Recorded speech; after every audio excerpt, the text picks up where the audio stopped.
Welcome to This Explainer. Look, today we're completely bypassing the standard technical charts, right? We're ditching the confusing spreadsheets and that typical financial advice you've probably heard 1,000 times by now.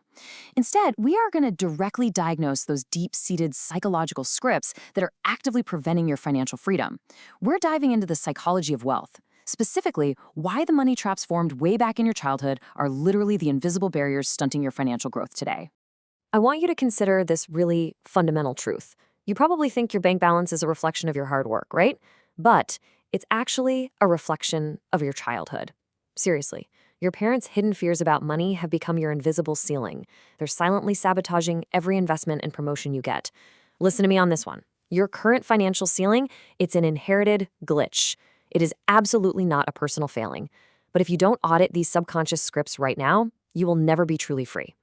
Okay, to fix the glitch, we've got to find it first. Let's get into section 1, uncovering your invisible scripts.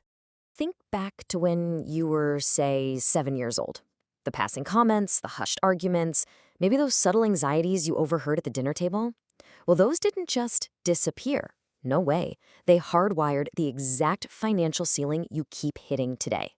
Without even realizing it, you absorbed a script, a story, about what money actually means, how incredibly hard it is to get, and how quickly it can just vanish. Now, notice the stark difference in how those scripts actually play out in real life. There's being frugal by choice, which is, strategic, empowering, saving. And then there's living in scarcity, which is basically just existing in a state of perpetual financial anxiety. One is a conscious tool for building wealth. The other is operating from a trauma-driven state where you're holding onto every single penny out of pure fear. The big takeaway here is recognizing which one of these you're actually operating from. Let's connect another dot here. If your early family life was chaotic or unstable, it actually creates a direct, straight-line psychological pipeline to your adult impulsive consumption patterns. When we feel out of control as kids, we often grow up into adults who just have this uncontrollable urge to impulsively consume. Why? Just to feel a fleeting, false sense of control in the moment. It's basically a coping mechanism, just heavily disguised as a shopping habit. So, now that we've diagnosed the past, let's move on to section 2. Dismantling the scarcity loop. I want you to ask yourself this really intensely personal question. Why does your brain treat a low bank balance like a physical predator? I mean it. When you check your account and the number is lower than you want, your heart races, your stomach drops, your palms get sweaty. Why on earth does a number on a screen trigger the exact same physical response as being chased by a wild animal? It's because of the neurobiology of financial anxiety. Your brain's threat response system is literally reacting to a low bank balance as an immediate physical danger. I really want to validate your stress right now. What you're experiencing, it isn't weakness. It is a biological scarcity loop. Your nervous system is completely hijacking your financial logic. So, to combat that biological panic, we have to look at the outdated, inherited myth that money is finite. The idea that if someone else has $1, well, that's one less dollar for you. We have to contrast that with the boundless reality of value creation in our modern 2026 digital economy. Wealth today isn't some pie that just gets sliced up. It's more like a constantly expanding universe where you can create new value out of thin air through systems, code, and digital leverage. But listen, to thrive in that new economy, you've got to look at who is surrounding you right now. You must ruthlessly audit your current social circle. Identify the sources of inherited peer pressure in your life. Seriously, your friends might unknowingly be the very people secretly keeping these poor spending habits alive by validating your worst financial impulses. You just cannot break the scarcity loop if your social circle is constantly reinforcing it. So, how do we actually patch this psychological glitch? That brings us to section 3, rewiring emotional spending triggers. Fixing this requires a fundamental transition, moving away from reactive retail therapy and towards a proactive system of delayed gratification and dopamine management. You've got to stop letting retail therapy temporarily mask that deep-seated financial anxiety. Every single time you buy something you don't actually need just to feel a quick hit of joy, you're letting your dopamine dictate your destiny. We have to manage that proactively. So here's a tangible tool for you to use the next time you feel stressed. Step 1, recognize that you're entering a high stress period. Honestly, awareness is half the battle here. Step 2, utilize a real-time psychological pause. Just force yourself to wait 24 hours. And step 3, stop the buy now impulse before it physically executes. This simple framework literally short-circuits that inherited glitch right at the moment of impact. And mastering that pause, that's what allows you to shift your core identity. I want you to stop being a consumer.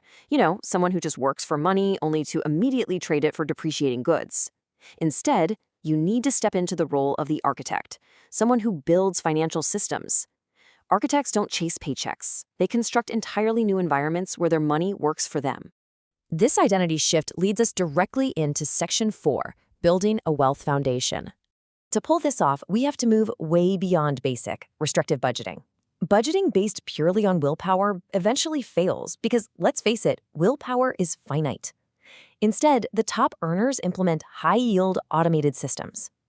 By automating your investments, your savings, and your bill payments, you completely remove human error and emotional reactivity from your financial life. You're deciding once, and then you just let the system do the heavy lifting forever. This automated approach is the absolute bedrock of the investor-first framework. It's fascinating. Notice how the vast majority of people prioritize short-term status just to look rich today, while the top 1% consistently prioritize long-term equity. They honestly don't care about looking wealthy. They care about actually owning the systems that generate wealth. They're choosing equity over fleeting status every single time. And when you do prioritize equity, you can then leverage modern asset classes to turn that saved capital into a self-sustaining engine of growth. We aren't just stuffing cash under a mattress here, or leaving it to die against inflation in some basic checking account. We're deploying capital into modern asset classes that compound. It's finally turning those stagnant savings into an engine that grows entirely on its own. Now, building wealth for yourself isn't the finish line. That brings us to Section 5, securing generational independence. To achieve true independence, you absolutely must define your exact exit number. This is the specific point where your invested capital covers exactly 100% of your living expenses, indefinitely. Why does this matter? Well, because until you define your exact exit number, you're going to be trapped in an endless, exhausting accumulation loop. Defining this number shifts your focus from mindless hoarding to actual purposeful freedom. Once you hit that level of freedom, you must create a legacy blueprint. This means shifting from a legacy mindset of consumption to one of stewardship. You have to actively teach the next generation to be stewards of wealth, teaching them the systems and the discipline, rather than raising mindless consumers who will just squander the foundation you sacrificed so much to build. Now, this demands an unyielding discipline. Establishing this final commitment ensures the old money traps we've talked about stay completely dead. You are the cycle breaker. But breaking this cycle takes immense, strict discipline to maintain that multi-generational stability. You really have to treat this commitment as completely non-negotiable. So, I want to leave you with this lingering question to reflect on right now. Will you remain a hostage to the invisible money traps and those childhood scripts you inherited? Or are you finally ready to step up, audit those flaws, and become the architect of your own true freedom? The systems are out there waiting for you. The choice of what you do next, well, that's entirely yours.